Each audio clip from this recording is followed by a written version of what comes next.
Hey guys, welcome to another episode of Idle Instructions Electronics with the Arduino. Today we're going to take a look at this mess of a circuit, so let's get into it.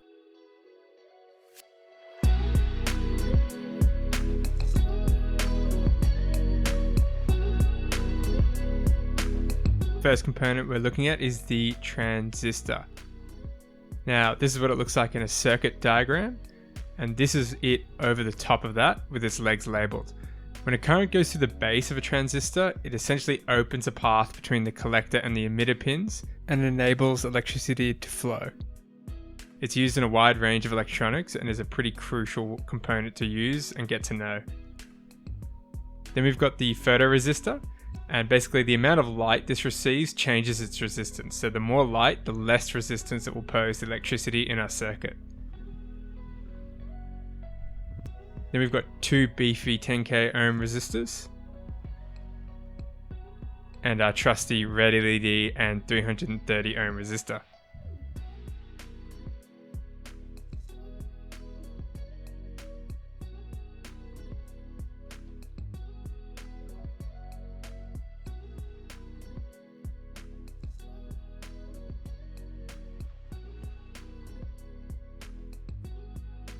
So here's the circuit that I've hastily drawn, and it shows all the different components that we have. So we have the two photoresistors at the top next to their 10 kilo ohm resistors, and they will be the two paths of our circuit along with the transistors, which are on our third path.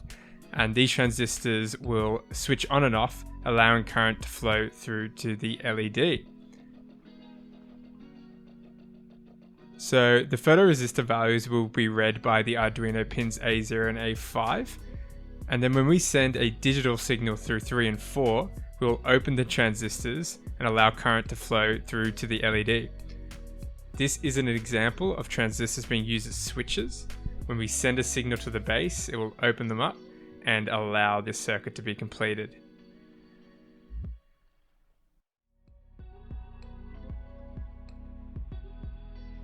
Now we can take a look at the code. So at the top, we've got all our variables being set. We've got our photoresistor analog pins, our transistor pins, as well as our volt variables will be holding the value of the photoresistor. We've got our pin mode set for the two digital pins and our serial monitor ready to print out. So we're reading the values and we're printing them out here. I've realized that photoresistor A that I've got is actually slightly broken. So I think it's reading a slightly lower value, but that's okay. We'll just go with it. And then we've got the volts being read here, and we're doing a conversion from the analog reading that we're getting, or the 10-bit reading that we get, to turn it into the voltage. Then we're printing out the photoresistor values in the serial, and then we're checking if the volts are reading under a certain value. And if the condition is correct, we send a signal down pins 3 and 4 to our transistor, which will then close up the circuit and allow current to flow to our LED. So you can see that when I cover the photoresistors with both hands, the voltage reading drops and initiates our condition to turn on the LED. So this could be an example of like a room going dark and then us automatically turning on a light to be able to see. Then if I only cover one of the photoresistors, the light stays off because it doesn't follow the condition.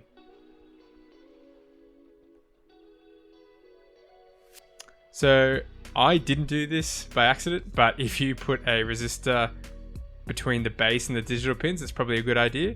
So this can limit the current, as the transistor might have a current maximum that it can handle.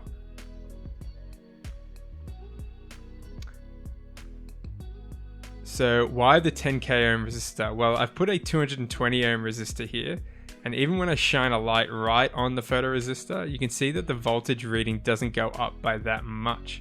And this is because it's actually a basic voltage divider circuit. So we're actually reading the voltage drop across the 10 kilo ohm resistor to find out what value the photoresistor is at. So basically, if we get the voltage divider equation out, we can figure out why this is happening with a lower resistor. So if we assume that the photoresistor is around 500 ohms with a bit of light on it, and we pick our 200 ohm resistor, and we follow the voltage divider formula, you can see that we only get a reading of 1.43 volts when it should be a lot higher.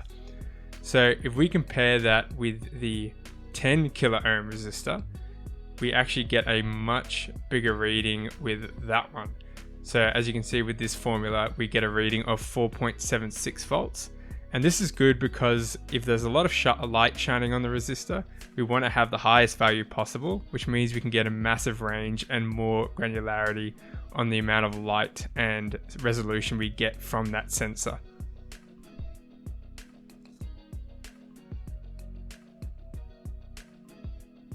So with this circuit, we've learned how to use a photoresistor, how to read its value into the Arduino, and also how to turn on and off transistors as an automatic electric switch. I hope you learned a lot in this video, and I'm looking forward to seeing you in the next one. Goodbye for now.